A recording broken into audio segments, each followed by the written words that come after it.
Welcome on the show. Saturday morning is Plus Sports Special on the show. Today we'll try and dissect everything possible in the world of sports. Let me first of all welcome Victor Godfrey. Good morning, Victor. Good morning. It's good to be And here. I've got Seun Ajidagba on the call, on the phone. Today we'll try and dissect it all together. But before we do anything, let's say the soul of the Duke of Edinburgh, Prince Philip, rest in perfect peace. He's going to be buried today at 3 p.m. Nigerian time. May his soul rest in perfect peace. Now let's go to more bothering issues. Now, Ahmed Musa will not be paid in his short stint at Kano Pillars in the Nigerian Premier Football League. Musa, who is 28, signed for the four-time Nigerian champions under the Elite Players Program of the League Management Company, which encourages top Nigerian internationals to play for local clubs. According to LMC boss Shehu Diko, the program works in two ways. A club can identify and sign such players, or the LMC itself can sign the player and assign them to a club of their choice. It was the latter for Musa. Musa has been a free agent since October 2020 when he left Saudi Arabia Al Nassr, with whom he won the Saudi Pro League title and Super Cup after joining them from Leicester City in 2018. Seun Ajidagba. Finally, we hear that Ahmed Musa will not be getting paid for his brief stint. It's supposed to be a brief stint with Kano Pillars. Let's start with that first. Wale, good morning. It's a pleasure joining you on PlusTvAfrica. You don't expect them to pay Ahmed Musa now. The question is, no disrespect to Kano Pillars as a club, how much do they want to pay Ahmed Musa? So when I even saw the unveiling of Ahmed Musa, I jokingly said, Ahmed Musa unveils Kano Pillars, not Kano Pillars unveiling Ahmed Musa. Wow. So what I see there is, like I told you yesterday, Wale, he's just going to be there on a short stint. Wherever he goes to play football, he just wants to get game time, so that he can be included in the equation for the African Cup of Nations and by extension, the World Cup qualifiers that is starting any moment from now. So I'll come to you. Him not getting paid, I'm not surprised. Okay, I'll come to you, Seun. Is a philanthropist and he's made, although he needs a club that he wants to play. So all he just needs to do is to get fitness from Kano Pillars. Okay, now, Victor, before I come to Seun, what I want to talk about is Gongo. Zlatan Ibrahimovic once said that Chelsea wanted to sign him. And it was like, I have won more laurels than Chelsea can ever win in the next 10 years. I should be signing Chelsea and not Chelsea signing me.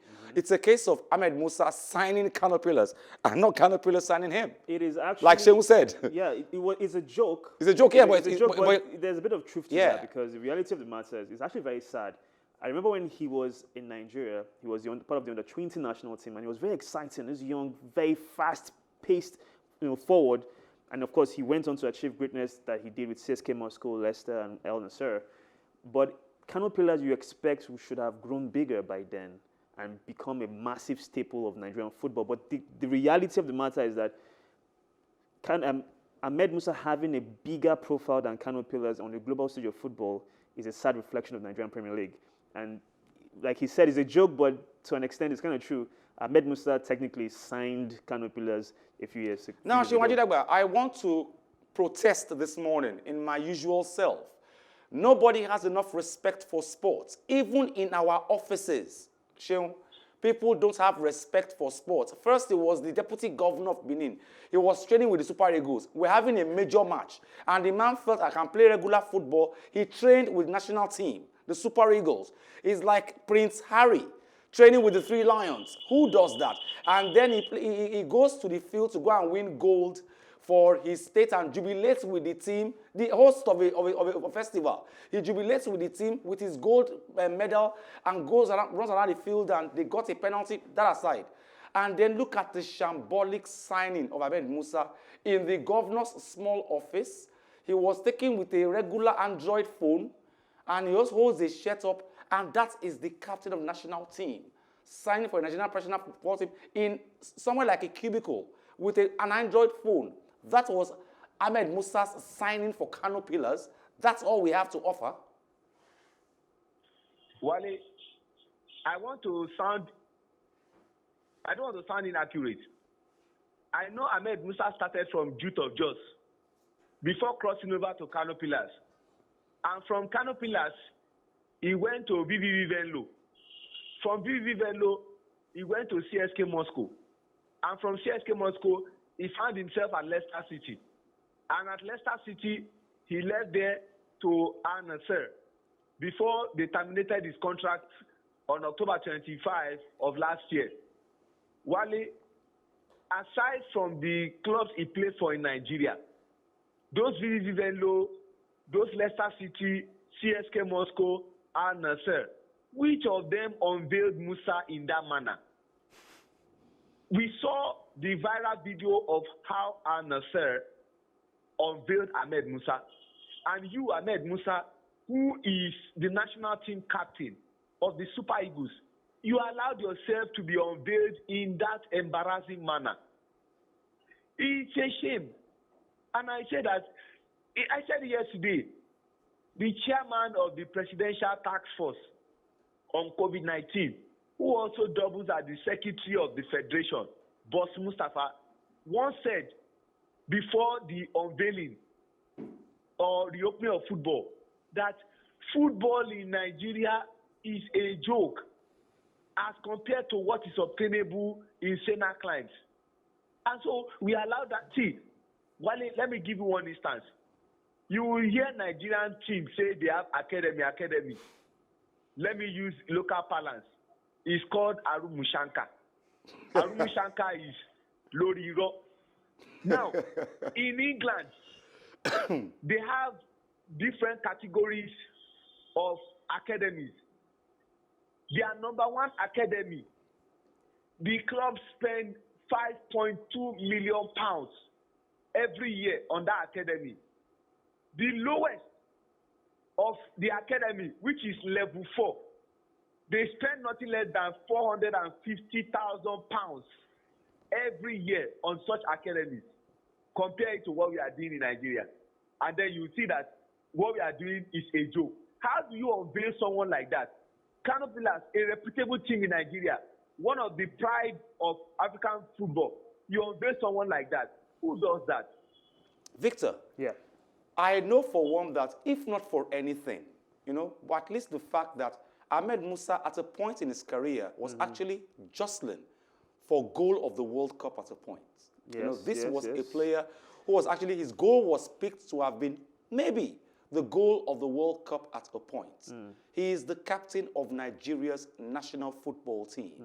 He, for some reasons, can't get a club. I will discuss that on the show today. I will tell you why I feel he can't get a club. We all know why. No, I'll talk about that later.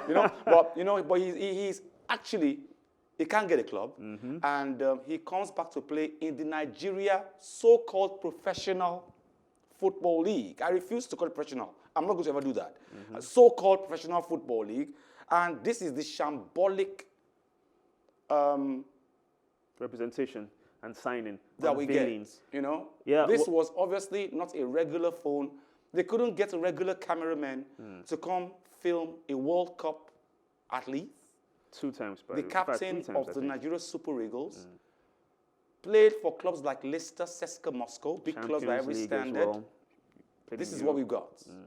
Well, to even add to his accolades, he's actually our highest goal-scoring player in World Cup history. He has 4 goals. No other Nigerian footballer has achieved that, feat. It is very sad, actually, if you think about it. We just spoke about it before we came on air, that it is a disgrace and very shameful that the national team captain being unveiled by a 4-time league champion of Nigerian football, the way it was unveiled, he didn't even have, we see how clubs in Europe are very creative with their signings on their Twitter page, even their Instagram or social media pages. There was no innovation, and they didn't even give us a video reel of, okay, this is Musa highlights when he started with us.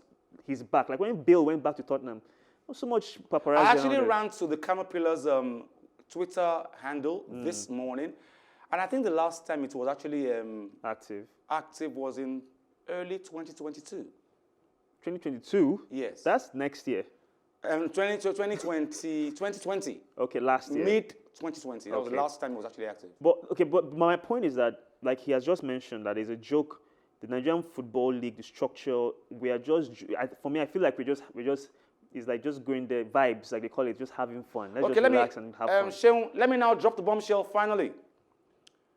There is no way, no matter how hard you try, no matter how much you train, no matter how much balanced diet you do, you can never cheat nature. When you are 50, somehow, your age, your body will act 50. It might not be the way you walk, but your system will tell you, I'm 50. I'm almost there. And then you see, I've always said it. If we continue to lie about our age, it will not tell on us, it will tell us on Nigerians too. If we connive with these players and lie about our ages, and then when push comes to show we should be in the Super Eagles at our peak doing very well, we are growing old. We know about the Super Eagles player whose twin was 10 years older than him on their birthday, and all those stories. We know about Ekedia, who was in the Flying Eagles and he was already a sergeant in the Nigerian police force, all those stories. Is it possible, Seun, let me put you on the hot seat now, is it possible that age might be a factor in Ahmed Musa leaving Leicester, getting him signed off from Al Nassr? Is it possible that age could be a factor? We know we have age problems in Africa. We know that. Wale, sometimes as much as I try to run from this issue of age, because I don't know when Ahmed Musa was giving birth to. The people who can actually tell us the truth are Ahmed Musa's parents. But let me bust your bubble on something. My project topic at master's level in University of Lagos in sport and exercise psychology was psychological implication of age falsification on transitional growth of football development in Nigeria. Wale, we are the most successful at under 17. We have won it a record 5 times. Yes, we have. But between under 17 and under 20 competition is just a space of 2 years. And the most successful at under 17 have never won under 20, not even once. The question is, if you have successfully done well at under 17, those guys should move straight to under 20. And our biggest achievement at under 20 has been in 2005 and 1989 when we won silver. We have never won gold before. So the question you ask yourself is, how are we so successful at that age level? And we cannot be successful at under 20. And it cannot even lead us to the Super Eagles. It's because people cheat at that level. The win at all cost syndrome. Now, my research also showed that this problem can be traced to the federation. Every successful federation will look back and say, we want so and so titles, not development. And they have forgotten that at that level, it is more of developmental rather than winning. Now, you will get a federation who will go and get a coach that can win at all costs at under 17. The coach, too, will also go and get players who want to win at all costs at that level. And then it rubs off. Parents, too, join them to lie. You are the one who gave birth to your child. You know when you gave birth to your child. But because you know Nigeria has a kind of reward system, even for under 17 level, where they have not attained franchise, they cannot vote and they cannot be voted for, the parents too will join them to lie. So, lie upon lie. I will come to that. I want you to still tell me that word. You call it Akaramasanka or something. I know. I call it Arumushanka. I like that. Now, let me go deeper than this for you, Victor, on this one. Now, I remember a few years ago, an under-17 tournament. And the Paraguayan national team was banned, under 17. True that. And, let me go really deep. She went too deep for us there. Let me go a little deeper now. The team was banned because they were playing too matured. I never heard that for my life. The under-17 Paraguayan national team were playing too matured. The guys who were watching the game said they should be making under-17 mistakes, and they were not. They were playing more matured than the average under-17 team, and they got disqualified from that competition. Deep. Now, when you are that age, you must make some mistakes. It's only normal. I agree with that sentiment, and let me even break it down. I think what we've established, we're speaking about Nigerian football and Ahmed Musa, but in the global stage, South American teams and African teams are known for cheating with ages. But let's even come down to Ahmed Musa. There's something that I think always kind of exposes Nigerian footballers, especially those that are very pacey. I remember Julius Agawa on the 20 World Cup 1999. He was the poster boy of Nigerian football at that time as a young Nigerian striker. And he had his successful career at Shakhtar Donetsk, moved to Wigan at the time, and he could even score one Premier League goal. This was one of our most prolific strikers at one point. And then the same thing happened to Ahmed Musa. When he went to Leicester, I was like, oh, now he's going to show them. He will run. As in, he will just take over the Premier League. And I was deeply disappointed when an academy boy called Gray, the Mary Gray, who now wears the number 7 shirt that Ahmed Musa was wearing at Leicester, benched Musa. So, like he has mentioned, it is actually a fault of the organization, the federation, parents, and the fact that we want to just win at all costs. He mentioned something that was really, really mind-boggling. I was shocked when I discovered, because I was watching football as a young kid, I had no idea, but when I discovered that Luis Figo and Samson Siasia played in the same tournament, I was like, what? But in my mind, I felt Samson Siasia was like 100 years old, and Figo maybe came out a few years after him, but I was surprised they played in the same under-20 tournament. We're going too far. Shehu, I remember as a Cub reporter, a regular reporter with my cameraman then, Nigeria 99, National Stadium Surulere in Lagos. I remember vividly that that particular competition, Peter Crouch came for England. Shehu, do you remember? Ika Casillas was also there. Hello, Shehu, can you remember? I remember very, very Peter well. Crouch was there for England. Ike Casillas was there for Spain. Ronaldinho was there for Brazil. Where after many years, these guys were still playing football. Where were our Nigerian players? Only Yobo and Agawa. When you have people like Eddie Dombraye, yes, you have Aranka, people who are very old. Wale, you know one thing I like about you? Because apart from the fact that you're a good historian, you say it the way it is. True. In 1999, when Nigeria hosted the under-20 competition that Tunde Disu coached us, the Spanish national team that won the final, beating Japan 4-0, when they got back to their country, they were given a gold wristwatch and they were hosted to a dinner. And that was all. They told them that when you people go ahead to do well at the senior national team, you will be more celebrated. Fast track to those periods. Xavi, Iniesta, Casillas, Alonso, all those guys, did they not go ahead to win the World Cup? Did they not go ahead to win the European Championship? Wale, they achieved everything that needed to be achieved in football at the senior level. Maybe the only thing they didn't win is African Cup of Nations. These guys went ahead to achieve. Where are our older players, those who represented us then? The likes of Aranka. I've gone too far with 1999. Let me come a little nearer home now. Okay. Let us not forget the days of Lionel Messi, Taye Taiwo, John Obi Mikel. Where is that? I can still remember people in that squad. We should even mention, because Taye Taiwo's story actually causes me heartache, because this is a player that we all loved, very exciting, even when he was signed to Olympique Marseille. Because then again, don't forget, Taye Taiwo is supposed to be under 20. And when you get, like, for someone like Musa now, this is your peak. 28, you are at the absolute peak of your career as a football player at this point in time. But obviously, there's a massive decline. With Taye Taiwo, it was very sad because a rifle of a left foot, in fact, the next best stint since Roberto Carlos in his peak period as well. But when he left Marseille to Milan, when that signing was made, in my mind, I was like, this guy has actually peaked.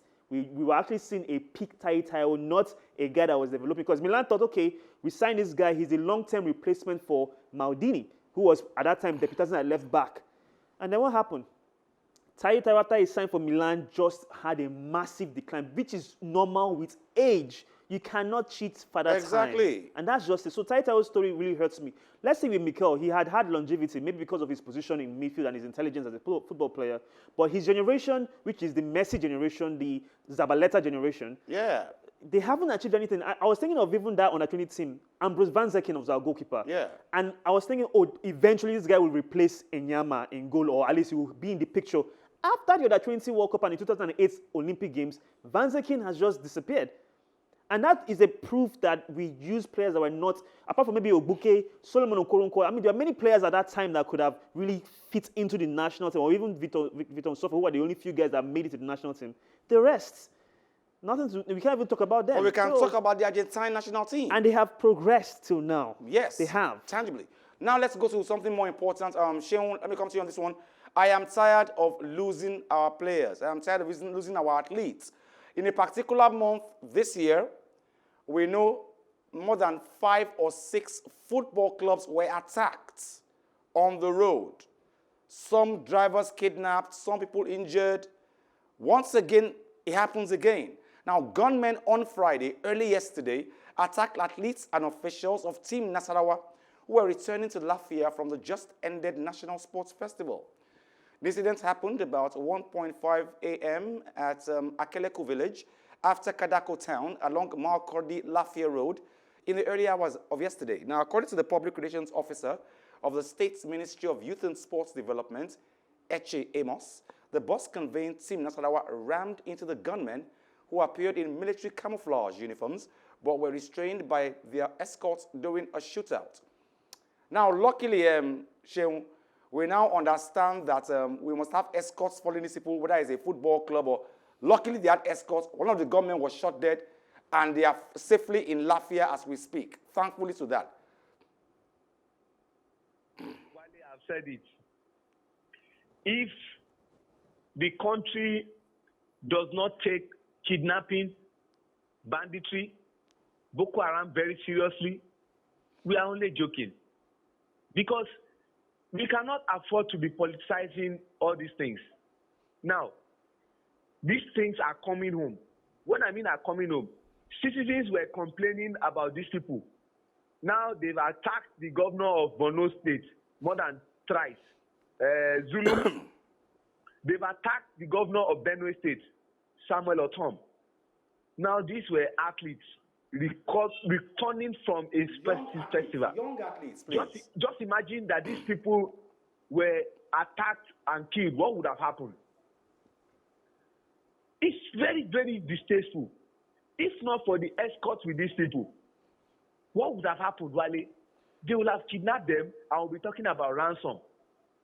It's not right at all. And that's why I'm saying that don't force me to put Nigerian Professional Football League because there is nothing professional in what we are running. True that. Leave it as Nigerian Football League.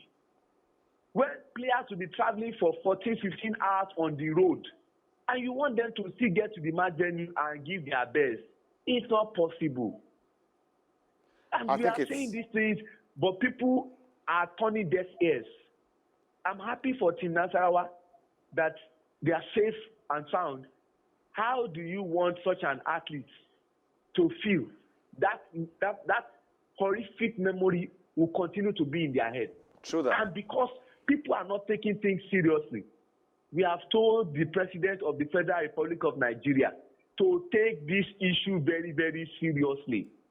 It is getting out of hand. And that's why Ahmed Musa will not travel away from home. He will only play in Kaduna. No, the Ganduje could actually get them an airline to actually take them by flight for their matches, It would be ridiculous if that actually happens. If that's they could do that. I won't be surprised. It's Nigerian football. I won't be surprised if they say, okay, you only play home matches and you play away. No, but Sheung, honestly, you said it yesterday. At the end of the day, Ahmed Musa might end up playing only home matches. It's a possibility. No. If Ahmed Musa were to be your brother, you say he's going to play away matches.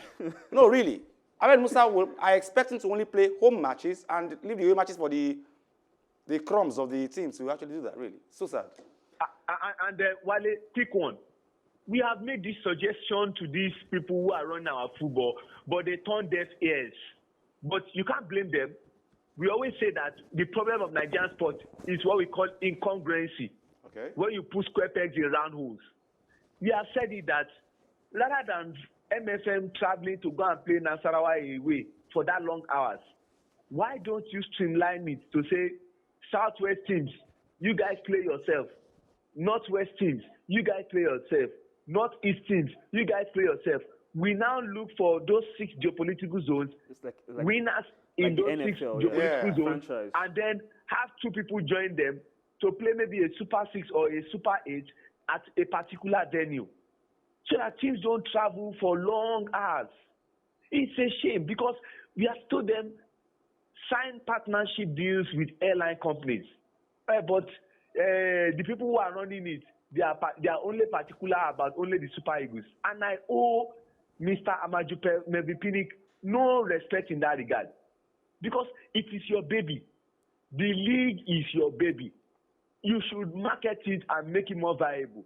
But if you see Amajupinik today and you tell him the truth, he will be biting you. And I always say to them, why are you angry?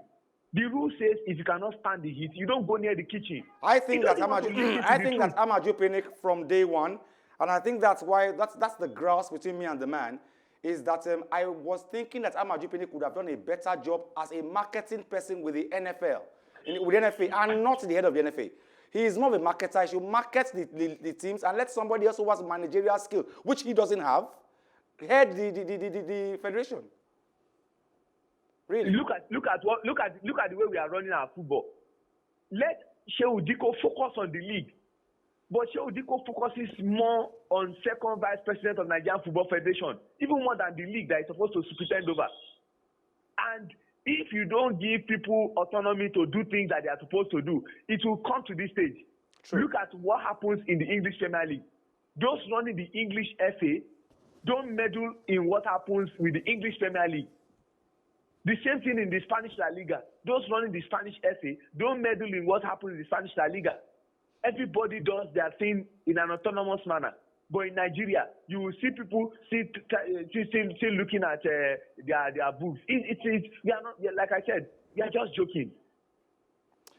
Shivaji Dagba, I want to thank you very much for joining us. I wanted to add something before he actually... Okay. Yeah, why not? He made a statement that I actually suggested this like a few months ago to someone I met, and I said we should switch this league football system relegation. Let it be like the NFL or the NBA, because they have conferences, the Eastern and Western Conference. So you play that, then you have one massive competition.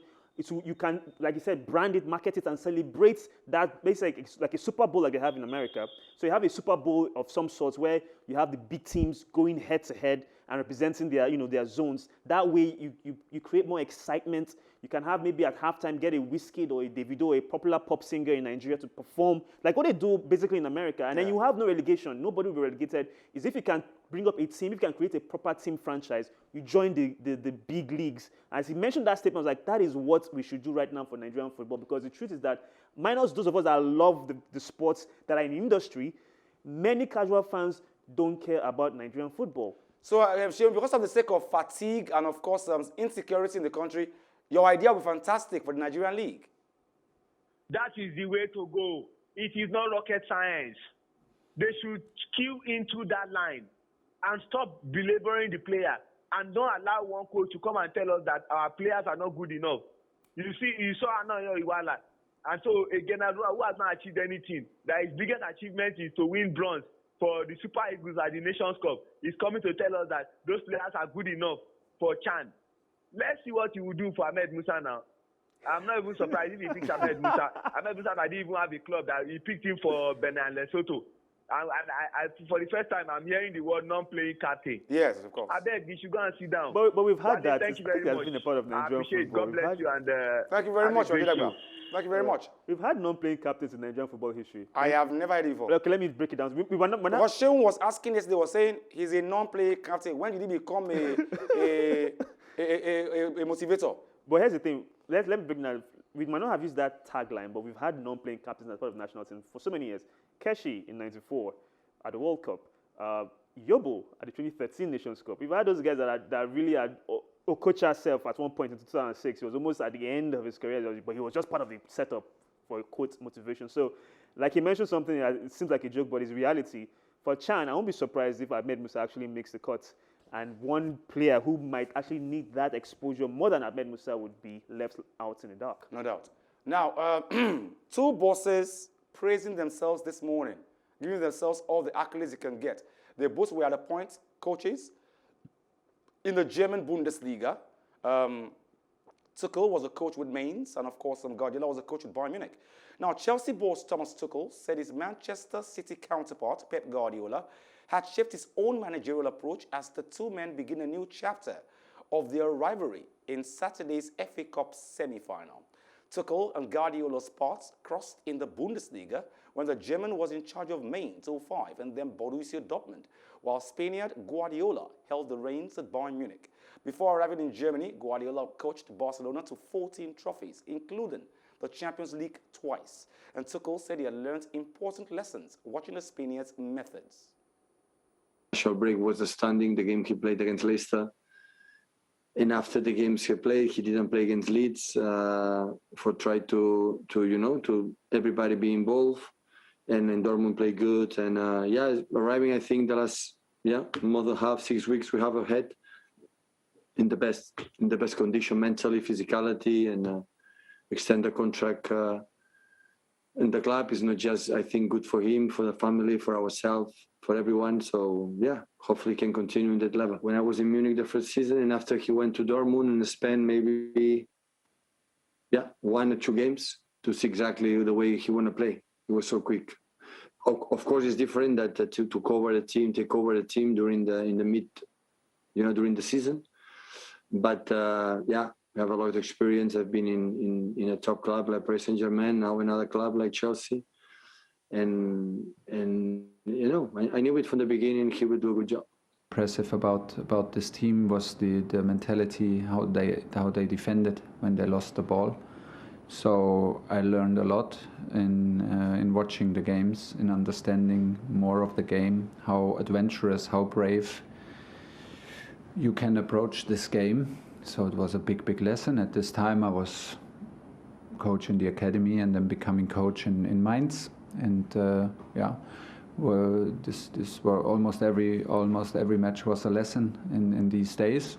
And then later we had the opportunity to play against him. It was not always a pleasure, but when you arrive on a certain level, it's of course a pleasure to play against him and to meet him and to fight on the highest level.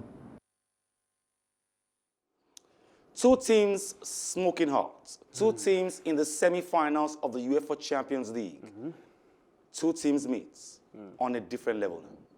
Yeah, now, obviously, this is two of the best teams in Europe right now, obviously. On paper, Man City and Chelsea. Man City running away win league leaders, most likely winning the Premier League for sure. Will most likely win the League Cup against Tottenham next weekend that is.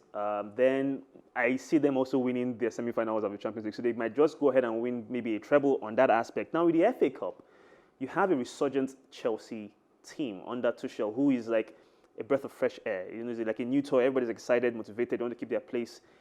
And like I predicted on my personal show, I said that Chelsea would actually win this one. They will pull a surprise today.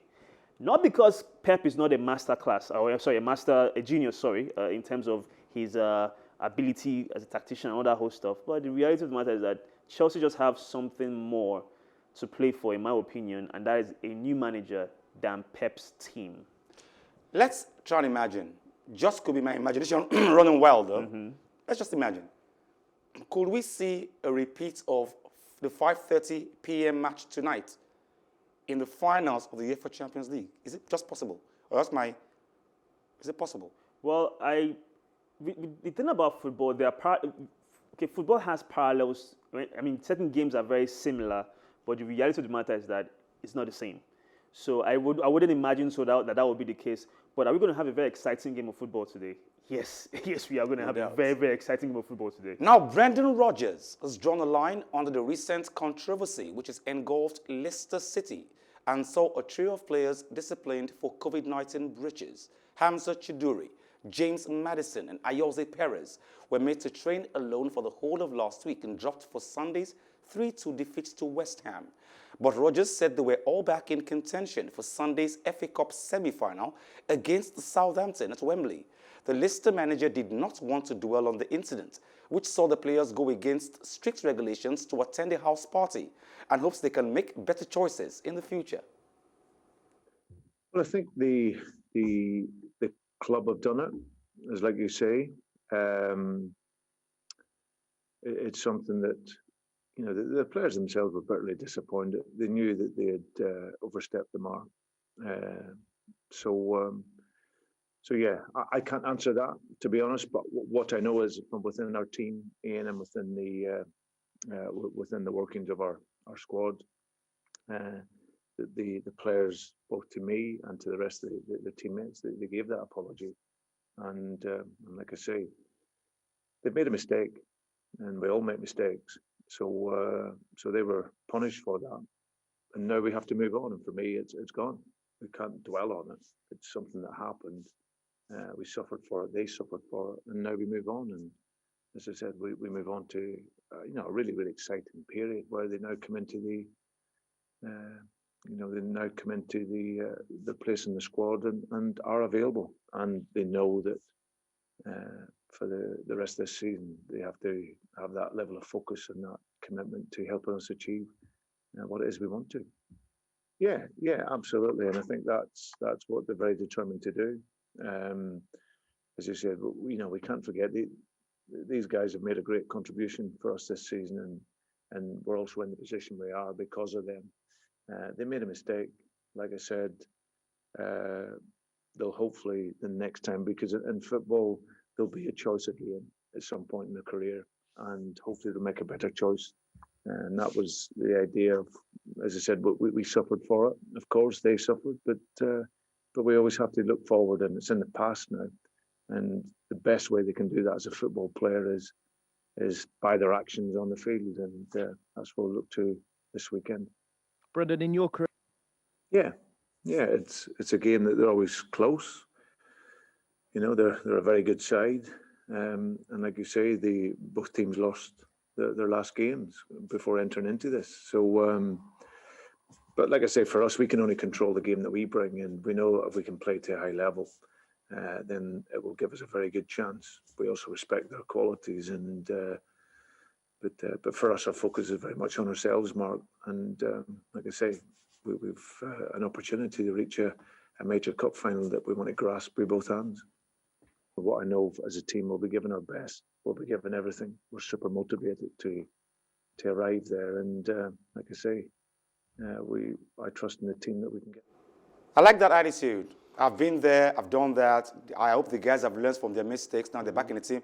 And you know, you can't afford to have your most lethal players misbehaving. Jose Perez, James Maddison especially. Fantastic. And I think Maddison, with all the whole hype around English football and the Euros coming up, I think Maddison himself should have known better, because you're playing in a team that you have like three guys in a position whereby you really have to showcase that you're good enough. Yeah. Mount is there, Jack Grealish is there, a resurgence Jesse Lingard is coming up, and then you even have a Phil Foden, and then you know everybody's just looking for that number 10 position, and then you start breaking COVID-19 rules and regulations. So I think Maddison, if he has learned his lesson, good for him. So he can really make a statement for his for a claim to be a part of the national team going to the Euros. On that match still, of course, Leicester, Southampton will be looking to reach a first FA Cup final in 18 years when they take Leicester City at the Wembley Stadium on Sunday. That's tomorrow. The game, a 1-0 loss to Arsenal, was played at the Millennium Stadium in Cardiff as Wembley was being rebuilt, and Saints manager Ralph Hasenhüttl spoke fondly of his early memories of the FA Cup and the atmosphere it generated.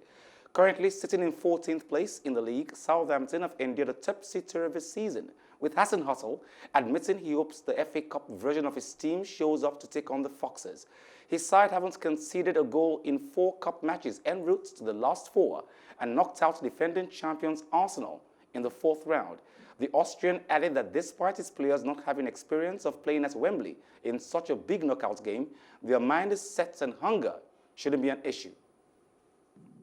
I know that they are on a successful run. To be part of the Champions League spots is showing the amazing work they do since a few years, I think, and especially he turned the squad in a really top squad. And we faced them one time this season. I think we lost that 2-0, but didn't play a very good game there. And I expect a game for us, a very tough one, sure, but the semi-final of the Cup has its own rules, I think, and for us it's not important on what position we are on the table. and in what position they are.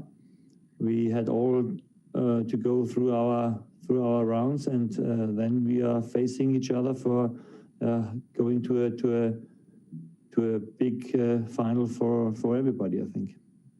A lot, definitely. So everybody in this club, we very early started speaking about how important the club is for us. I think for smaller clubs like we are, it's always good to have this target in your mind. And if you are in a safe position in the league, then you can focus a little bit more on the cup. And this is what we did this season. I always spoke about that it cost us a few more injuries and that maybe cost us a few more points in the league. But in the end, we have now still a big target to go for. And this is in April of a season, always nice to have. I think we have also a few fans. I'm sure that a few fans will make it there. And yeah, it's a good thing, definitely. It's important that a few people are coming back in the stadium. It is very good for the atmosphere. It's a completely different situation then. And yeah, for the players, definitely much nicer. Brendan Rodgers has a few of his players back, lethal players. And of course, Southampton says they have a chance. I'm saying that even if those guys didn't come back, I think Hassan Hotel didn't have a chance. But like he says, he has a chance. And well, I don't know. I wouldn't say they don't have a chance. I mean, they have James Ward-Prowse. That guy can bend a ball like Beckham. His set-piece ability. That's all they got. Danny Ings, who has been quoted by Man City as a potential replacement for Aguero. But let me even break it down. You know, the FA Cup, obviously, you've been a massive sports fan for so many years. You will agree with me that in the earlier years of the FA Cup, especially in England, the beauty of such cup competitions is the fact that the little teams can knock off the bigger teams. And even win. And win it. Yeah. And to be honest, we've kind of lost that in recent years. Apart from Wigan's miraculous victory over Man City, I think in 2014 or so, years ago, we've not really had a small team go all the way. Yeah. And I think if Southampton, because out of all the 4 teams, Man City, Chelsea, Leicester, Southampton seemingly are the weakest. And if they can go on to win it, I'm rooting for the underdog. So, yes, they might not be favorites on paper, but, I mean, at least those 2 players, they're not that bad. You know? Now, the question would be, what is he now? The chosen one, the lost one, the misconcepted one. I don't know where he is right now. But Tottenham manager Jose Mourinho is waiting for a diagnosis on Harry Kane's late injury in their 2-2 draw with Everton. The England striker scored twice before limping off with an ankle problem later on, just 9 days before the League Cup final with Manchester City.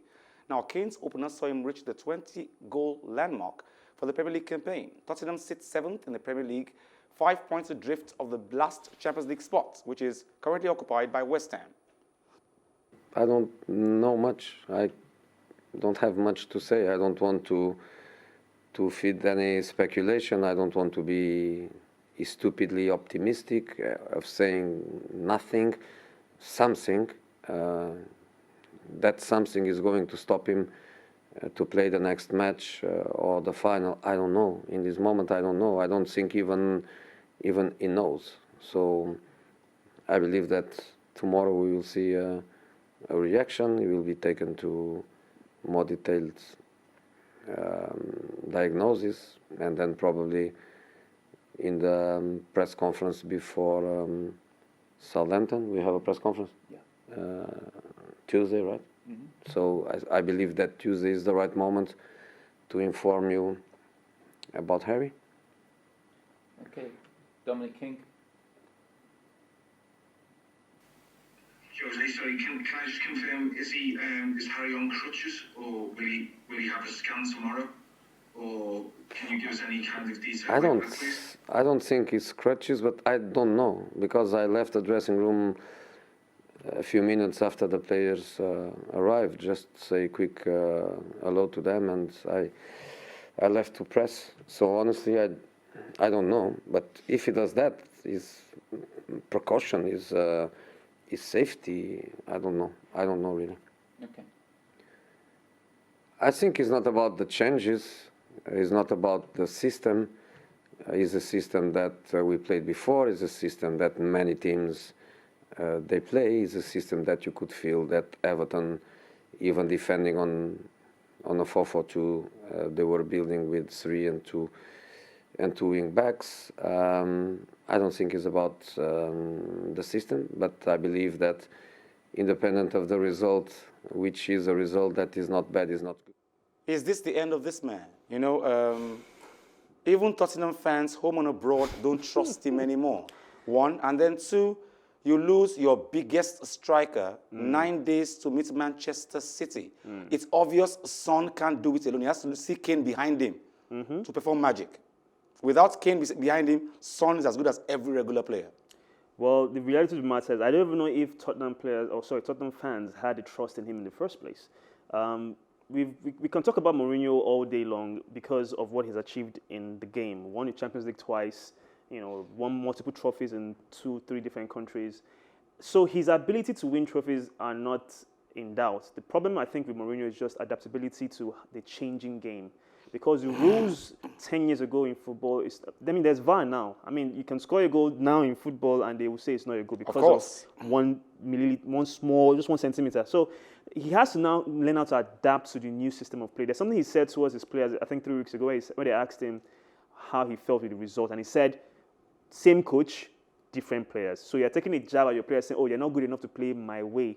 But the reality of the matter is that there's no John Terry in that team. There's no Drogba. There's no Essien. There's no Schneider. There's no Eto'o. I mean, you don't have those players that you used to win great trophies in the past. So what do? You rebuild and create the kind of players. But what if Tottenham bought Daniel Levy? He's not giving him the money he wants. Okay, so here's the thing. So now we have given great managers in the past great credit, not because they were able to buy big players, but because they used the limited resources they had to win greatness. I'll use an example. Why I respect him so much is Stephen Keshi, the late Stephen Keshi. 2013, to be honest, I didn't want to watch the Nations Cup because I was like, there's no point. But he took that team, let's be honest, that's the weakest national team to win the Nations Cup in Nigerian football history. You can't compare them to the great team of 1980 or 1994. So that's a great manager. You win when nobody expects you to do so. He took an FC Porto team to win the Champions League in 2004. True. He's the same man, so you don't need to sign Neymar and Mbappe. But you just mentioned, you said the same man, different game. So he has to evolve. So now switch up and get better. That's kind of hard sometimes. He has to. That's part of life, evolution. So some of these people don't actually want to agree to. It's kind of. He's set in his ways. That's the thing. He's set in his ways. No. I mean, a coach that has great quality like Tottenham, like Kane and Son, Mora and Lamela. You need to get to meet some of my uncles who actually are finding it very hard to understand that we are growing old, bros. They just don't want to understand it. Yes, they are agreeing with it, but they just want to go away from it. They want to agree. I can agree to that sentiment. But if you want to be with the level of Pep, Pochettino, I mean, there are many young managers that are really stepping up, and he has to understand. He needs to learn. Okay, for instance, I don't know if we're almost short for time. I was going to add that, for instance, let's even look at the current managers we have now. Brendan Rodgers, for instance, this for Leicester City, he's a young manager. And with Leicester City, you can't tell me the quality. I mean, I'm no disrespect to Leicester City, whoever watching at home, he's a great team, but you can't compare Vardy and Kane or the team they have there to what Tottenham have, the quality of players in Tottenham. Yeah. Don't forget there's a Gary Bill on the bench as well. Yeah. There's Son, there's Dele Alli. There are many players that are very fantastic for Tottenham. They have international world-class players. Their goalkeeper is the captain of France, Hugo Lloris. So what is your excuse, really? For me, I think Mourinho needs to reevaluate his style as a coach and how he manages players. And evolve the new game. Exactly, because he creates a very toxic environment. In my own opinion, very soon everybody just don't want to play for him anymore, which is weird. True that. Ole Gunnar Solskjaer has confirmed Manchester United are in contract talks with defender Eric Bailly and sees no issues with speculation linking him with a move away from the club. Currently recovering from COVID-19 and having had a stop-start season due to injury, many have questioned whether Bailly will leave the club this summer. The United boss, however, appeared laid back on the Ivorian's situation, confident 27-year-old will remain with the club next season. Elsewhere, Solskjaer also reflected on the improvements his side have made since January 2020, when they lost 2-0 at home to Burnley, with Sean Dyche's men making the trip to Old Trafford in the Premier League on Sunday. RB Leipzig squandered the chance to put the pressure on Bayern Munich in the Bundesliga title race, as they were held to a goalless draw at home by struggling Hoffenheim on Friday. The hosts thought they had secured a crucial 3 points deep into stoppage time when Yusuf Poulsen headed in, but his effort was ruled out for handball after a VAR check. Victory would have moved second-placed Leipzig to within 2 points of Bayern until they were left frustrated. The hosts barely created a chance before the break, and though they livened up in the second half, they never really looked threatening against the disciplined Offenheim side. Marcel Sabitzer came close to scoring with a left foot effort that flushed just wide, while Tyler Adams glanced a header wide from a great position. Now Leipzig poured on late pressure with substitute Alexander Soloff blasting over, and when Poulsen headed home in the 95th minute, it seemed the tide race was well and truly back on. Let's watch one of the highlights of the Bundesliga. We'll come back. Stay with us. A friend of mine consistently calls, he's actually a sports presenter on TV and radio, but he pretends it's a mistake he's making, but he does it on purpose. When he wants to call VAR, he calls it heartbreaker, then says, sorry, VAR. You know, and it has broken many hearts. And now we want to ask ourselves this question. How foolproof, how 100% foolproof is this VAR? This is a machine that was programmed by human beings. This is a machine that will be checked by human beings. So the human error is still How there. foolproof is it? How can you take out away human errors when it's programmed by human, checked by humans? The reality of VAR, or VAR for short, is it is actually killing the joy and emotion of the beautiful game we love. Someone mentioned something that, imagine if they did a VAR check when Kano scored the winning goal at the Olympic Games in 1996. Imagine what would have happened if they actually said, wait, let's be sure that it's a goal. I mean, just imagine how everybody will have to stop. But because the raw and passion and beauty of the game is that emotion, that, oh, we scored at the last minute, not, wait, oh, did we score? Oh, we didn't score. You know, it's very, so for me, I don't like it, personally. His name is Edson Arantes do Nascimento, we call him Pelé. Yes. He says the game is called Jogo Bonito, which means free flow. It's like a sea, free flowing thing. I think VAR has come to stop that free flow. It has. It is taking away the emotion. There's no free flow anymore. Joy. Like, when you watch a football match now, as a football fan now, in this current era, you don't shout, go, you wait first. For the VAR to work on it. Once it's done, but you say, okay, it's a goal. But that first emotion, like, oh, pure joy. That we used to have. That you have is no longer there. Because you're like, is it a goal? It's not, okay. Or what even amazes me is the offside decisions. Okay. Like, let me leave the show this morning on a lighter note, okay? Okay. Now, a once-in-a-lifetime signed jersey worn by soccer great Diego Armando Maradona in his first ever World Cup match has hit the auction block with the potential to fetch a supersized purse equal to his enormous fame. Maradona, who led Argentina to World Cup glory in 1986, is widely considered one of the greatest players ever. And his death at age 60 last year plunged the world of international sports into a period of mourning. The blue and white striped jersey, which Maradona wore in his World Cup debut in a group stage match against Belgium in 1982, features his signature on the front in black ink and is expected to pull in an estimated $150,000 to $250,000, according to New Jersey-based auctioneer Gotta Have Rock and Roll. Now, interest in Maradona memorabilia erupted after his death with the shirt he wore in the infamous 1986 World Cup quarter-final match against England, where he scored his hand-of-God goal worth an estimated $2 million, according to an American expert. Former England midfielder Steve Hodge, who owns the item, has insisted, however, that it's not for sale. We'll take a short break, we'll come back. Let's take a track first and then we'll come back and ask.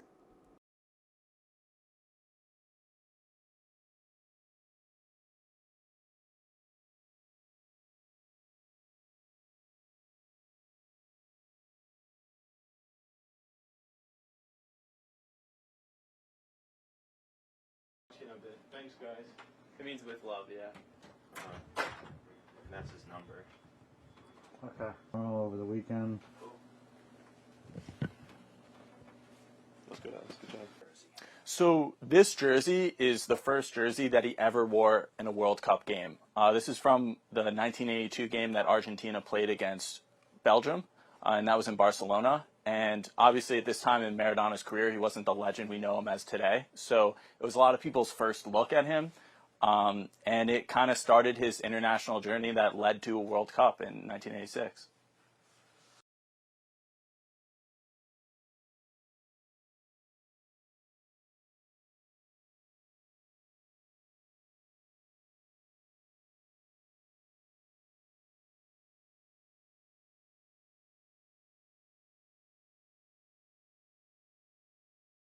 I mean, it's hard to be a fan of soccer and not know what Maradona has done for the game. So I think every soccer fan is a Maradona fan.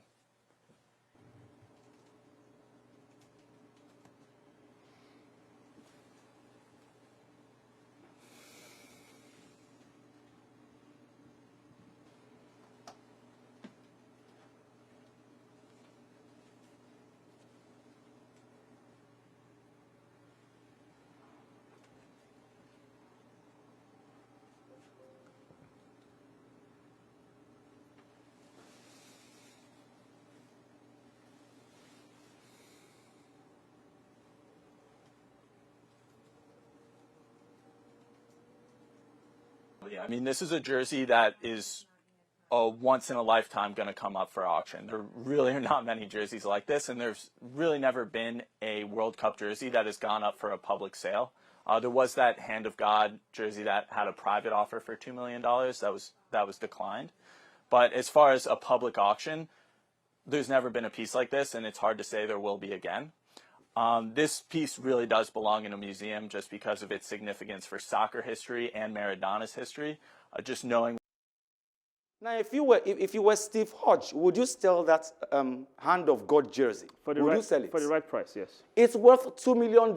It will go higher. If I was the one, no. That's me. There's no way. We're talking from 100 million upwards. Because if Maradona was alive today, that player, he would most likely be worth 300 million pounds. So there's no way an iconic jersey that has created one of the biggest controversies in world football to this day. Come on. Without VAR.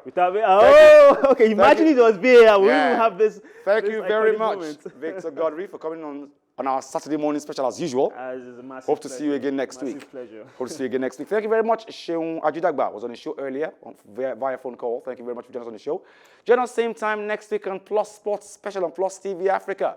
Of course, we'll be here. Same time, same station. My name is Wally Scott. Like I always advise you at the end of every show, if not for anything, at least for your heart, do some sports.